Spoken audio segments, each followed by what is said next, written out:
What's going on, everyone? My name is Nicholas Merton here at DataDash, and today is May 4th of 2022. Well, folks, I hope you all are having a fantastic day wherever you are, and in today's video, I want to signify the importance of what we've seen in the last couple of hours for Bitcoin's price as we've rebounded back up from $37,500 all the way up near $39,000. Not only by analyzing price, but diving deep into the market order flow and seeing just how optimistic the bulls are really getting. We're going to showcase why the bearish narrative might not have as much ground as people think at first glance. And outside of that as well, we've got an interview with Scott, who is the CEO of Kava Labs, the laboratory or institution focused on developing the Kava protocol, one of which you guys may know about here on the channel. They're doing some exciting stuff between the Cosmos ecosystem and Ethereum, so stay tuned for it. You guys won't want to miss it. All right. Let's go ahead and continue our ramble session on, guys, and dive into the market and talk about what's going on here. First off, I want to focus in on price. Now, usually I'm not observing the shorter term time frames. You guys know me. It's not my usual style, but I think it's important to signify what's going on here because right now is this kind of heated and contested moment here where a lot of people are bearish on the market. I first off want to point out one key thing here. As you all know, I'm a naked trader. I like to observe price in the sense of lows and highs and see where the trend is starting to formulate. What's interesting is that around this $37,500 range, we did the first thing we haven't seen in over a month, ever since really we started the correction back in April. And that is consistent or equalized lows here versus over the past few weeks as we were going through the month of April, we continued to have lower highs each and every time here as we were going down. We were really in a clear downtrend in price over time. But now we've had a significant gap here between multiple days where we've had consistent lows in price, signifying that the bulls are not waiting for a discount opportunity. They are paying at a premium in this case compared to what people were expecting, right? They're paying it in this case around the same low range. And on top of that, the significance of the momentum here that we're seeing versus back over here is definitely telling here, recovering even faster than how we did back here in the past, showcasing that the market order flow is starting to take over. Now, it'd be one thing if Bitcoin was showcasing confidence and all their key ratios, like the ETH to BTC ratio, still holding out at a higher range here, not seeing any significant decline. But on top of that, as we talked about yesterday in regards to market order flow through our partner Bookmap, it's incredible to see how the market order flow here is incredibly favoring upward price action here. The bulls are absolutely going in big time here. Now again, it may not showcase fully in price yet. There's still some asks on the order book here that are getting filled. But if you take a look at the cumulative volume delta here, which is measuring how much people are generally market buying or market selling, we can see here that the bulls are in the lead here. We've seen a double in the CVD since when we talked about it yesterday, which is showcasing again more FOMO, more fear of missing out, more optimism, people buying it at the best available price and getting their orders filled. They are no longer waiting for limit orders at a lower level. And on top of that as well, even for those people who are market buying here, we still have tons of limit order support here for the next couple of $1,000 in price for Bitcoin. Still heavily outweighing here the other counter side in this case for the asks on the order book. So you've got a lot more general support here on the heat map as we can see on price. A lot of people still looking to get their orders filled, but the market order flow coming in large. And we can see that here both in the CVD and the volume dots that help to visualize it. We're not getting as much sell side pressure as we were getting the other day. The CVD has picked up a clear trend here and people are not slowing down, at least not as of now.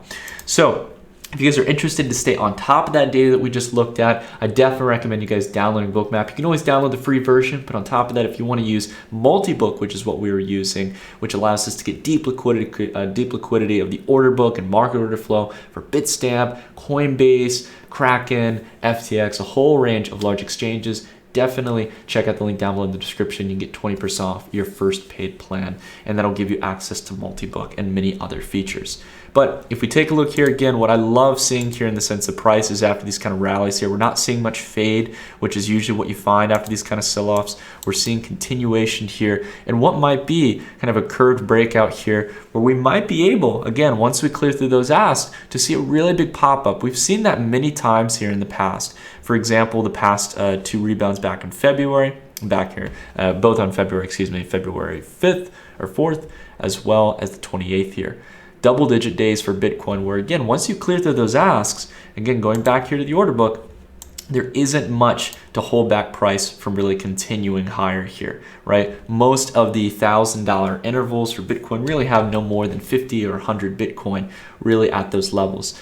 And when the FOMO kicks in, you get one or two decent sized whales coming in, that can really drive up the price here, right? The asks are really thin right now, and that could allow for price to start to accelerate higher and really start to shift sentiment here. Whereas a lot of people right now are absolutely just terrified and worried about the state of the market. Bitcoin will be that first key sign here we need to look out for here.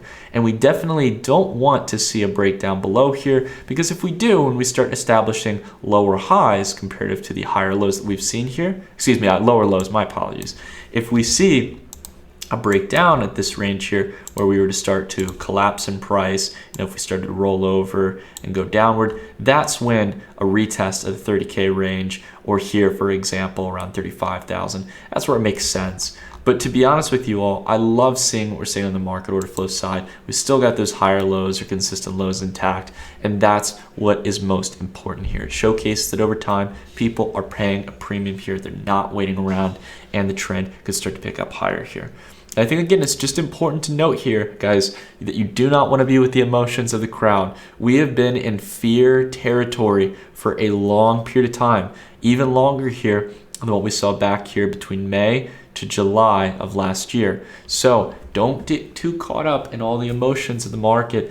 Don't go out trying to sell all your positions and do things in a very rational way just because someone's telling you that they're bearish or that Bitcoin's going to go to some price, right? It's important to have yourself hedged, to not be overexposed. If you've got too much emotions in this, if it's money that you can't afford to lose, take some off the table. Do the rational thing. Meet yourself in the middle in this case rather than trying to do one extreme or the other.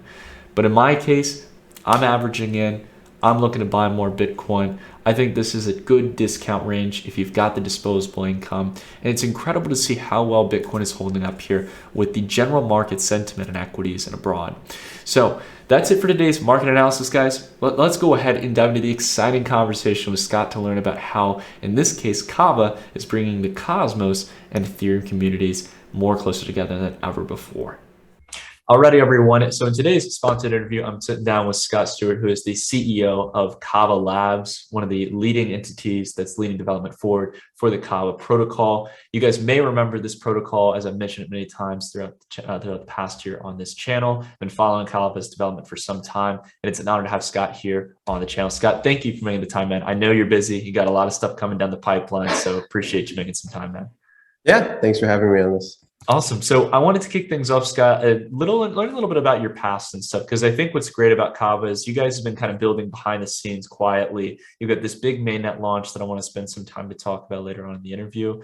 But I want to first get to know you a little bit better. And I got to be honest, we haven't never really met before this. So yeah. I would love to learn a little bit about your past and what led you to creating Kava in the first place. Mm-hmm.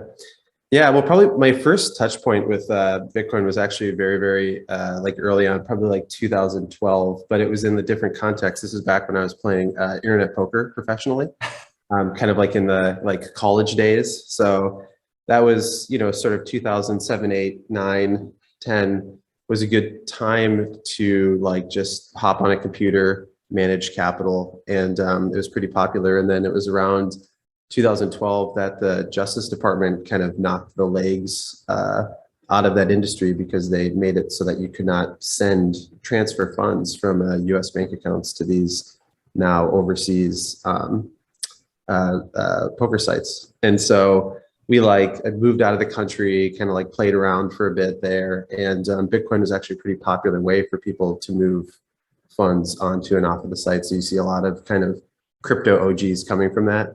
But yeah, I didn't play around with it too much, unfortunately. And then, later on, I came back to the US and founded an ad tech company in Boston. And then it was around 2016, 2017 that we were looking around and crypto was really kind of coming into its own. And so we decided to jump in full steam. Very cool. So on that point, I would just funny quick note, my brother actually, that's how he got into crypto as well, playing online poker. So it's incredible how far the space has come in that case from being I'm not like a trader like as such, but it definitely has a very similar feel. Yeah. crypto and trade. Crypto is kind of like poker without the cards. It's kind of like a pure, more pure form of it. So yeah, I can definitely see the analogy there. If only we would have known just to hold it back then. But Yeah. no, on that point though, Scott, so you basically, I mean, you got to see a lot of the space grow up over the past few years and stuff. So I'm Mhm. curious, like where Kava kind of plays into that on a vision perspective. What led you to creating Kava, and what kind of gaps did you see missing in the space? Yeah, I mean, I don't know if it's useful for anybody who's watching who's like has startups or stuff like that, but it's a it's a pretty classical thing when you're running a startup. There's sort of a phase where you're like, oh my God, I'm gonna die.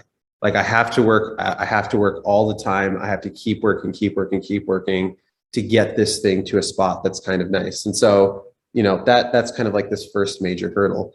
There's another hurdle that I call a kind of local maxima, where a lot of businesses kind of like get to a spot where they're doing all right. It's a lifestyles business. It's going well. You can hire people, you can run it. But if you're being honest with yourself and you're being honest with the space, you kind of look around and you're like, this thing isn't really gonna grow. And so Mhm. it kind of depends on, it's like a personality thing. But for me, my personality at the time and still today is like, well, screw it. I want to try and grow, the biggest things that I can. And so there's this kind of spot where you see these like mountains that are higher off in the distance, but it's foggy. And so you have to kind of traverse down from this like comfortable thing that you've built into unknown and then kind of back up the way. So that was sort of the transition for me from ad tech into crypto is like, all right, I'm going to go into this thing, but I don't, if I'm being honest with myself, I don't really know what's going on here. And then, it takes, a good 6 months, maybe a year of spending all of your time trying to figure this out. We actually started with this technology interledger that Ripple had created. This is back in like the kind of like popular Lightning Network days with like hash time lock contracts. If you imagine Right. that, like that's going to be a thing, layer two. And so it's a really nice technology. We had a lot of fun like working on it and basically bringing it to market. But then you kind of look at it and you're like, I need a lot of money to try and actually have PayPal interact with us, Kava Labs, this tiny ass little startup, let alone Ripple, to do this. So we just decided that while it's an interesting technology, we're not like the right size company for it. And so we pivoted over to a layer one blockchain, which this is sort of this is like proto DeFi. We had seen a lot of activity basically in MakerDAO. This is even kind of like slightly pre-Compound. Compound was just starting at the time. Mhm. So like, okay, MakerDAO works for Ethereum. Let's make it work for Bitcoin. And so we'll sort of create a MakerDAO system built on top of an app chain. We chose the Cosmos SDK way back in the day. Like this is like Adam is like kind of struggling to launch actually. And then yeah, built that out, ran that for a bit. And then I guess the main thing I would say is that my style, and then probably a style that suits crypto pretty well, is being an iterative company. Mhm. So we are iterative in the sense that we're looking at what's going on in the market, what's being used, and then sort of like adjusting to that. And there's a few other companies that I really respect in the space that do that as well. So 2022, you see, 2020, you see Compound coming out with their governance token, like Synthetics. Kava, by the way, was doing that at the time. Became extremely popular. That kind of like took off that fall. And so we're like, all right, well, we should put a money market on top of this too. And then you sort of did a Binance like promoted launches for both the Kava blockchain and that lending protocol. Really good partners working closely with Binance, like those folks a lot. And then, later in the subsequent year, we're like, okay, let's do an AMM. And then it became pretty obvious that, to actually drive real developer growth, which is like the sort of most precious resource in the industry. If you talk to any kind of L1, you're like, we need to support an EVM. There's no way that people are going to build native handcrafted Cosmos SDK apps on our thing. And so then we just endeavored to get that out as quickly as possible. And then we actually have a number of also things that are in the pipeline. So on that point, Scott, to kind of summarize some things for people who may not be in the loop, like from your story in this case, Kava Labs originally was kind of started as this kind of company in this case that was aimed at building various solutions in the crypto and fintech space. It evolved into its own protocol essentially and own kind of attempt Blockchain. Yeah, exactly. In this its own blockchain, exactly, and started to go about kind of offering a variety of services in that sense, similar to ones that might be familiar with AMMs, deposit protocols where you can earn yield.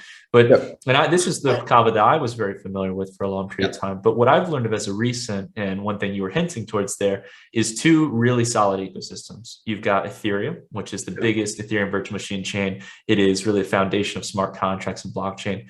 And you've also got Cosmos, which has this focus on building various ecosystems tied towards Cosmos as an ecosystem. And I love Cosmos. It's one of my favorite alternative layer ones. I think Yep. what you guys are doing here in this case is offering a very valuable kind of middle ground between the two, a bridge between both of these chains, and a way to be able to have all the benefits of both in a sense. So maybe you can detail that just a little bit, just so people can get that understanding of Yep. really what Kava is all about. Yeah, yeah, that's correct. So, and we're sort of encapsulating it right now. Like if you like follow us on crypto Twitter with this like hashtag Cosmos EVM. So it's like, it's exactly that. It's like, how can we, basically, if you look around, what are the two largest ecosystems? There's Ethereum and Ethereum forks, and there's sort of like, the Cosmos SDK and Cosmos SDK forks. Exactly. And actually at a high level, like at a bird's eye view, they're basically the same thing, right?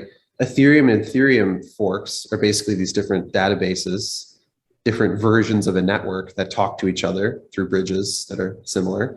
And then you have, Cosmos, the different Cosmos databases that talk to each other with a IBC protocol. And so these sort of two largest ecosystems are kind of sitting there doing their thing, and nobody's like really connected them up yet. So that's what Kava's doing with our launch in next week, or in 2 weeks. So in like about 10 days.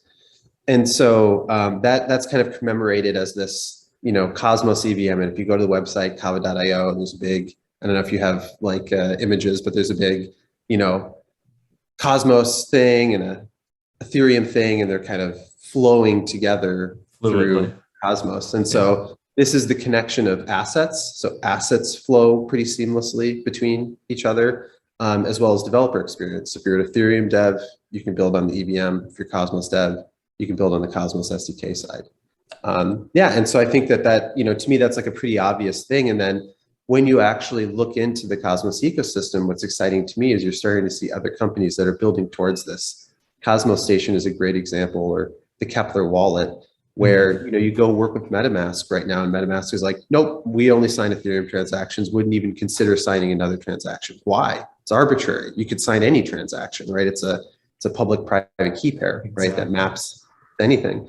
And so so you're starting to see now, Cosmos Station or MintScan and Kepler supporting Ethereum transactions, showing Ethereum transactions in the same block explorer as Cosmos transactions. And it's pretty clear to me that it's going to go that way. And it's going to look, it'll be less, it won't be so, that the divide won't be so obvious. Right. Like just to build on that point, Scott, because I think you guys, when I was first hearing about this, it started to click with me exactly as you mentioned, Scott, where like you've got all these people who are running the same type of framework that Ethereum is. They just have different means of consensus, and they're running it in a sense in a different, as you mentioned, database or a different network of nodes. And then on top of that as well, you've got the same with Cosmos, which is built, has basically Cosmos Hub, and you have all these ecosystems building around it that are following a similar framework and communicate with one another.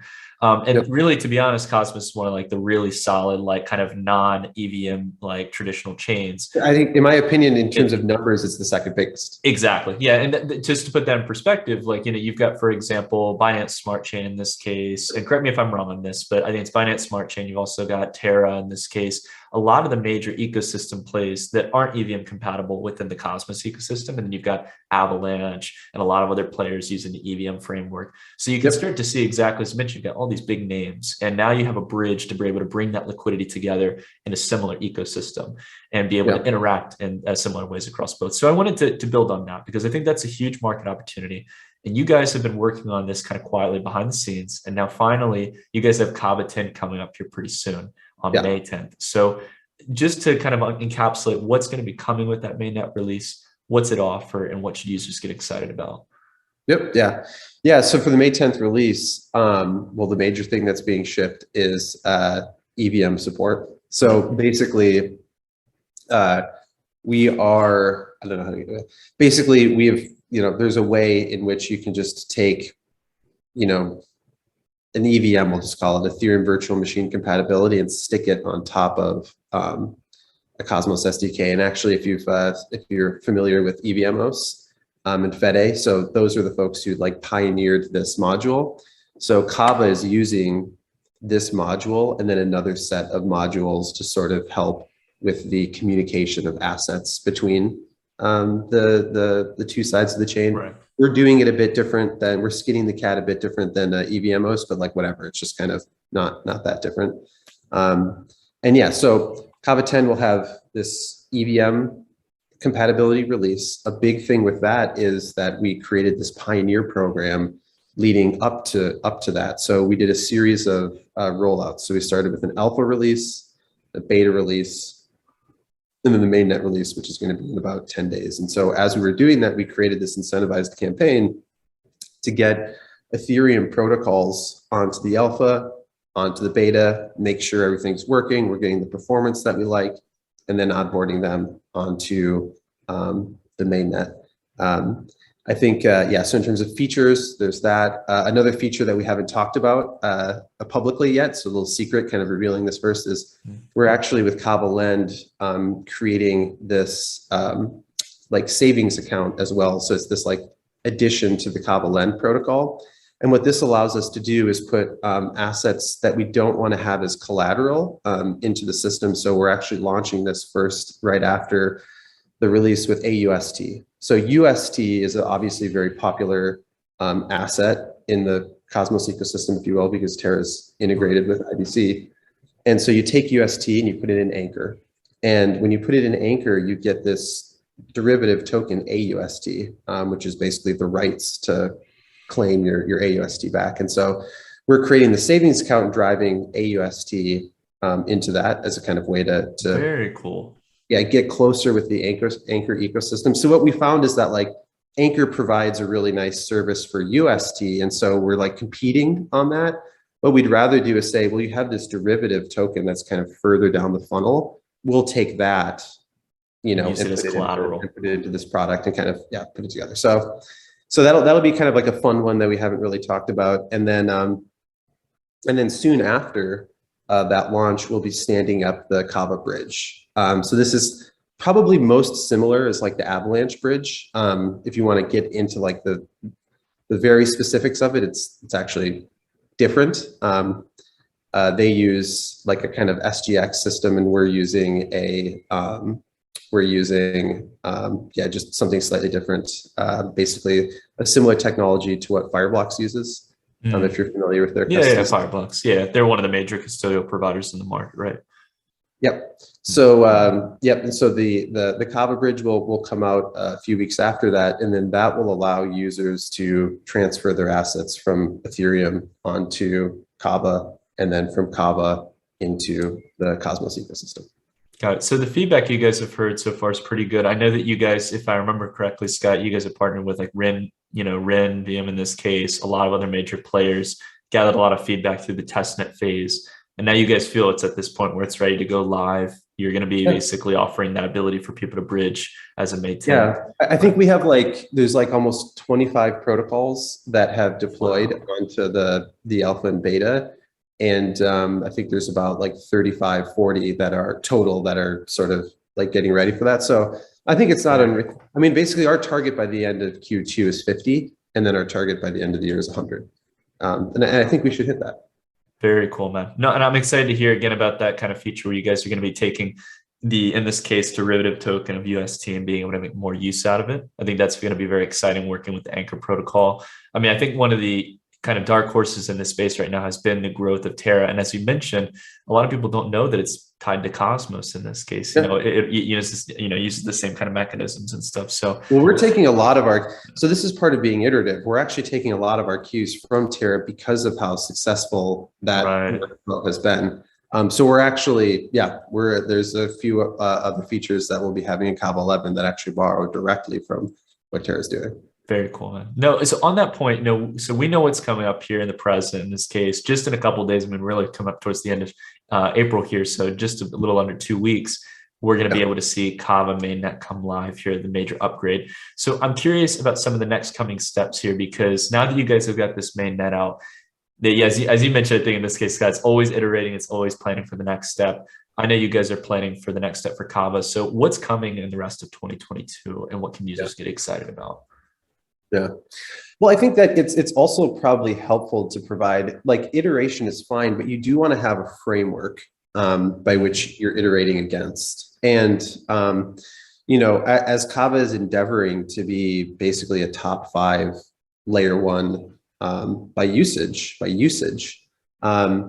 you sort of have to take a look at what do we anticipate is the sort of most valuable, what's the most valuable variable that we can really try and push. And actually, when you talk to all of the folks running layer 1s, when you actually look at the data, the kind of most precious resource, the hardest thing to get is solid developer teams. That's like the hardest thing to do. Even if you're Binance Smart Chain and you have the biggest, exchange in the world backing your thing, still it's difficult to find and onboard really, really quality teams. And so basically Kava is putting the throttle all the way down on the let's figure out how we can incentivize the best developers across the DeFi, NFT, and GameFi verticals and get them onto Kava. And so a pretty obvious way to do that initially is just to directly incentivize them. And so this is where the birth of the Kava Rise program came out, and this will go live. This will start going live a few weeks after Kava 10. And so, if you can show like the visual somewhere, the Kava Rise program sets aside like 200 million Kava, which I think, I guess now is something like over $1 billion in Kava that's going directly to developers. And we show like a little pie chart. And so Kava's like in a fortunate position as a company where we're able to give 100% of the tokens to the developers. So whether you're running a validator or whether you're running a protocol on top of Kava, all of the rewards are going to these developers. And this is around that kind of, like, if you follow us in crypto Twitter, that hashtag of like builder owned. And so really what we're going for is putting the throttle all the way down. That's kind of what I really see as our competitive advantage as we grow into the likes of Solana, Avalanche, Phantom, Polygon, is that if you're a developer, Kava has the throttle all the way down on making sure that you get the most rewards for building and bringing over your users and assets to the ecosystem. And just to give like a high level directive of how that works, it's actually kind of funny because Kava, we've sort of cut our teeth both on the layer 1 level as well as building protocols, right? We've shipped 3 protocols already. And so the pretty the basically at this point, like empirically, like best way to drive users onto a protocol at the protocol level is to do incentives. Kind of like every protocol developer knows this. It's like you take a fixed amount of assets and you give that out pro rata based on usage of the pools. But when we go and we look at the layer 1 level, when you look at Avalanche or Solana or Polygon, they're not doing that, right? They're doing these kind of like bespoke deals, right? So you'll see Avalanche Rush, but you actually dig into is like, oh, we gave some money to Aave and we gave some money to Sushi and then not really anything else. Phantom was probably the best example where they have a program, but down to 20 million TVL. And if you're under that, nothing. So Kava and Kava Rise is the first layer 1 program where it's taking basically like the time tested way to drive usage at the protocol level and applying it at the layer 1 level. And saying, if you're a protocol and you come on, there's going to be a fixed amount of assets that are going to be given out pro rata based on TVL. And so the more efficient you are with the TVL, the more rewards you get. And then we're allowing a marketplace then for these protocols to compete. I want to build on that, Scott. On a philosophy basis, I really like where you guys are going with it, because at first I understand a lot of people might be like, oh my God, there's this new dilution of Kava coming onto the market, in this case for developers. But I think the important thing to state about that is that when it comes to how most protocols end up scaling their chains, they usually don't have much of a developer incentive program, as you mentioned, but instead are raising additional capital from VCs, where the entire network, percentage-wise, is owned by a few large hand, kind of holders in the space. Right. Whereas if you actually really think about it and you do it right, you can build a developer incentive program that brings in a great swath of engineers. Exactly as you mentioned, there's a lot of Yep. engineers who want to get into this space right now. And it's so difficult to kind of convince them to make that first Yep. move. So you're giving them the startup capital in this case. But outside of that as well, you're having your network owned by people who have a stake in the overall Kava ecosystem. They have something built, they've created value, and they've proven it in this case through the metrics. And I think that that's great comparative to a Yeah. lot of most And other actually, guys. if you think so, that's correct. Yeah, a good summary there. And if you think about it, it's actually kind of like if you go back to 2016, 17, when people are trying to think about how can we do proof of stake networks well. The concept with is a little bit foreign, but now it's basically solved. And if you look at any Cosmos proof of stake network, there's basically 100 validators and a curve of validators based on their size, right? Sort of how Right. much delegated proof of stake they have. It's basically going to be the analogous thing for protocols on Kava. You're going to have a curve of 100 protocols, and the rewards are going to be doled out, based on the TVL or usage. And so, in this way, we actually kind of marry the two, and we say all of the rewards are going to developers, whether you run a validator and curve out at top 100 that way, or you run a protocol and curve out at top 100 that way. Got it. Very cool, Scott. I mean, this is exciting stuff. One thing I'm always like cautious to make sure we mention in this case as we do one of these interviews is you've obviously got right now the mainnet launch coming up. I bet a lot of people want to look into that. And then outside of that as well, you've also got people who want to get maybe into the developer program as you guys launch that. So what are the best places people can go to? And just to let you guys know, I'll leave the links down below in the description. Maybe Scott, if you want to dive into it a bit as well. Well, so one of the beauties of doing it programmatically is you actually don't have to talk to us. And that's a benefit both to you and us. It's very annoying, actually, when you're dealing with exchanges or centralized entities and everybody wants to have these bespoke agreements. It's like the protocol dictates the rewards. So if you want, you can literally just deploy your smart contract onto Kava, get some TVL in there, get it hooked up to DeFi Llama, and you're going to get rewards. So you literally don't even have to talk to us, like ever. The protocol is just doing that. If you want resources, we have developer resources. And so the best place to go to is the website at docs.kava.io.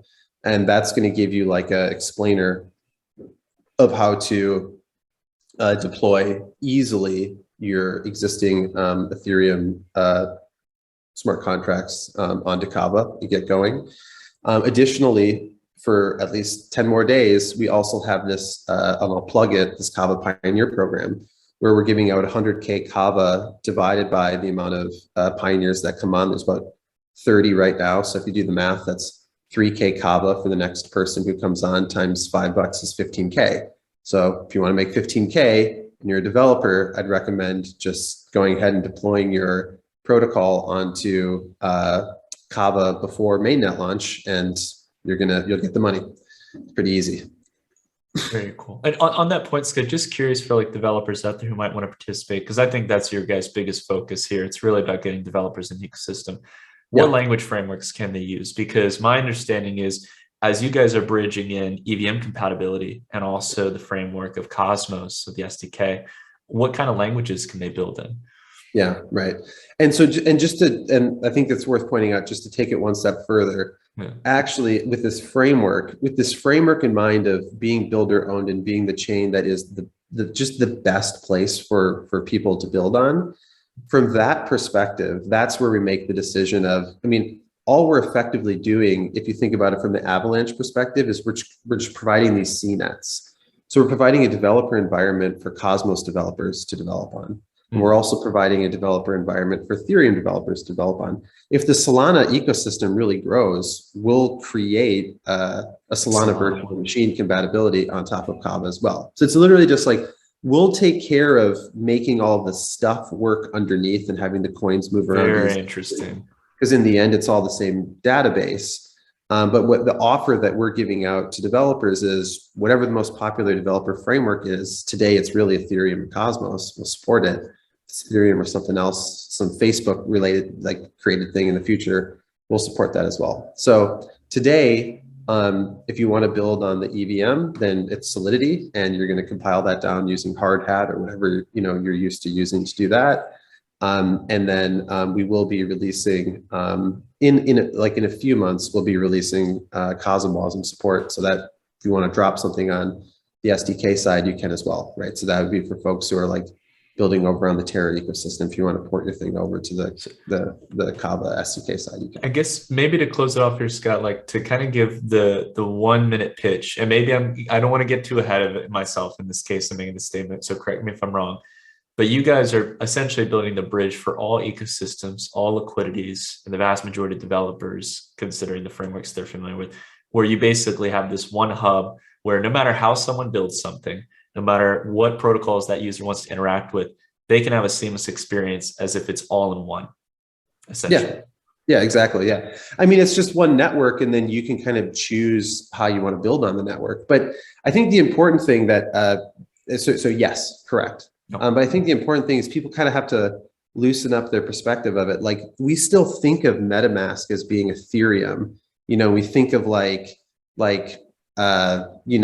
some developer framework as being separate. These are just interfaces to a shared thing. And so there's no reason that an interface like MetaMask can't sign transactions for Ethereum, Cosmos, and Solana. There's no reason that a developer can't deploy a Solidity contract on the same network that you can do a Solana virtual machine contract, Cosmos virtual machine contracts. And I think it makes sense, right? It makes sense against the framework of the winning protocols, the ones that are going to have thousands of developers and apps on it, are the ones that are going to be the easiest for developers to develop on, right? It's kind of sort of obvious when you think about it that way, that if it's true that the hardest thing is to get good developers on, then just build the tools for developers to have success. It's a very common story in startups. Yeah, very cool, Scott. I mean, this has been a great conversation. To any of you guys out there who might be interested in maybe taking your foot into the blockchain space and developing, check out the links I'll leave down below for any developer related resources and the program that Scott was talking about. And also for those of you as well who are just interested to learn a little bit about Kava, I'll have the website, some of the key links down below. But Scott, I mean, this has been a really great conversation, man. It's been nice to get to meet some of the guys from the Kava team. It's a pleasure to get you to meet yourself as well, knowing Kava for so long, putting a face to the protocol. And I really appreciate it, man. I love the focus on developers. Can't emphasize it enough. Yeah. Thanks. I appreciate you having me on. Awesome.